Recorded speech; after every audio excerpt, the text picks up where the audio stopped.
Sup guys, nag-service pala tayo dito sa The Rise Makati po, condominium. So ito po yung issue ng kanilang TCL TV.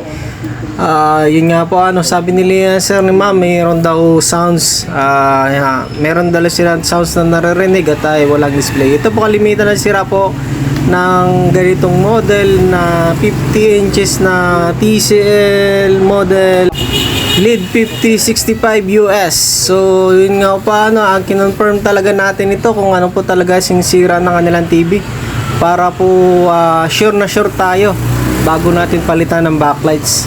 Yun po kasi iniilawan natin, wala tayong maaninag, so bumigay na pala lahat ng strips ng kanilang backlights or lahat ng group ng kanilang backlights. Yun po, tinester natin na wala talaga. Minsan gumagana, minsan hindi. Nag-ups and down yung kanyang voltahe. So ibig sabihin nito sa mga sir, may pundi na po talaga. So ito po, pinalitan na natin. Yun po ang pinalit natin na lagi nating pampalit sa mga Sony, mga Samsung. Yun po, matibay yun. Matibay pong pinapalit natin, kaya po mahaba po talaga yung warranty natin. Tawag namin dyan factory cut, pero yun po, panglaban talaga yan. So ito pala, meron na pala siyang diferensya sa kanya inverter board. So binili na natin na kailangan na patayin para tumagal yung buhay ng kanyang backlight. Gawa nga po may diferensya na yung kanyang power supply. So yun, sa awa naman po ng Diyos, nagawa natin na maayos dyan, na hindi na disgrasya yung kanilang panel. Kasi nga po, pagka makakuha kayo ng maling technician po, naku po, talagang kakamutan lang kayo ng ulo. Imbis magagawa yung TV ninyo, mababasag pa lalo, tapos iiwanan na lang yung TV ninyo.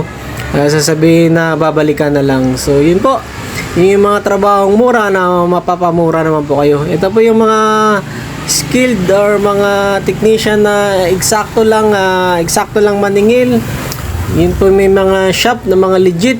Doon po kayo ma'am, sir, na kukuha po. Hindi po basta-basta po na kukuha lang sa online. Yan po, hinipo natin yung kanyang IC. Yung tawag po dyan sa malit na board na yan is timing control board. So lagi yan kasi may issues na nagdo-double image, na flickering image pag nasobrahan ng init yung mga IC dyan sa timing control board. So nahipo naman natin, wala naman diferensya.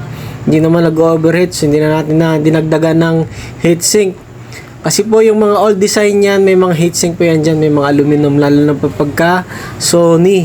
Alam niyo naman po yung Sony, di ba, made in Japan. So hinihipo natin dyan, pinag-aaralan natin kung mag-overheat ba yung kanyang IC, so wala naman po talaga. So itong lugar nila, napakalinis, gawa nga pong nasa taas na sila. At wala po masyadong alikabok sa Makati. Yung pong kaigihan sa Makati na pag nakatira kayo sa condominium units.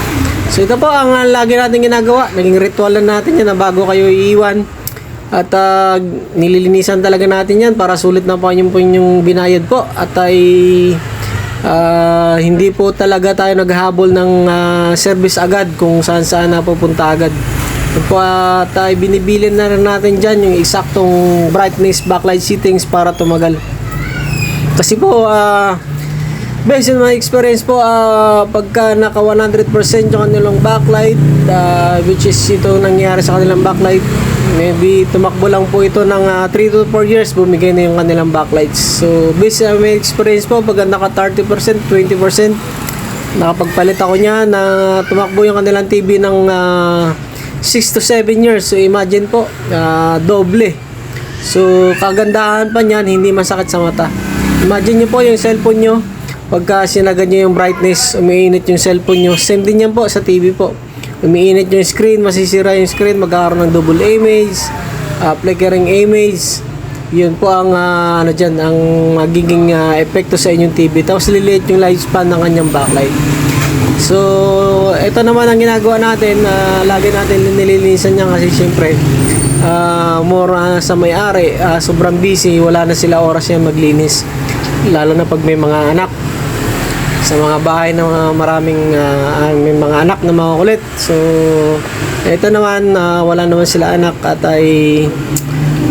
yun, pero yun talagang ritual natin, laging ginagawa na nililinisan natin yan at para magmukhang bago ulit. So yun pa mga sir, At ay ito nga po yung tingnan natin na nakasagad talaga yung kanilang brightness. So binili na natin diyan kay ma'am, kay sir, na i-adjust sa pinakamababa pa. O i-adjust sa yun nga po, nakasagad po yan diyan mga sir. Naka 100. So yun, baka tumakbo lang ito ng 3 to 4 years.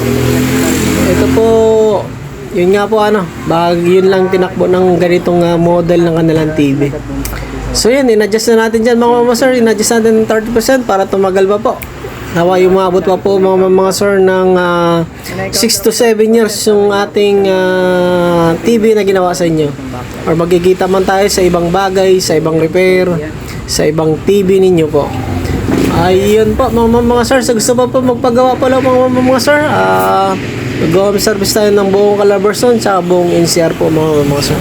Yan, katulad po niyan na taga Imus Cavite po tayo, nag-home service tayo ng Makati,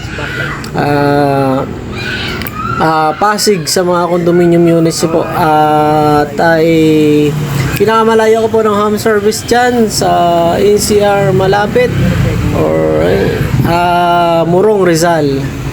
Yun po ang inabot natin dyan. Tsaka dito sa may Laguna is Santa Cruz, Laguna. Andyan lang po sa mga vlog ko po, scroll down nyo lang po, lalo sa aking YouTube, sa aking TikTok.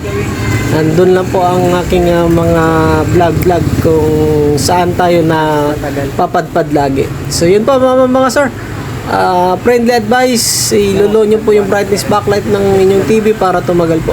Lagi ko yung na-encounter po, promise po. Yun po yung part ng ating sharing caring dito sa ating video. So, tatagal man ang ating video pero at least may matutunan pa rin po kayo. Na next na pagka bumili kayo ng TV, wag nyo isagad sa brightest backlight, which is good din naman sa inyong mga anak pag meron kayong mga anak. So lagi po natin yan binibilin mga sir. At hindi po tayo nagsasawa dyan kakabilin sa inyo. So yun po, pauwi na tayo dyan. Maraming salamat pala kay ma'am, kay sir sa pagtitiwala po. At sa ulitin po, maraming salamat po talaga po. And then, pakipalo naman po, subscribe, nandyan lang po yung mga buttons po. Maraming salamat, God bless us.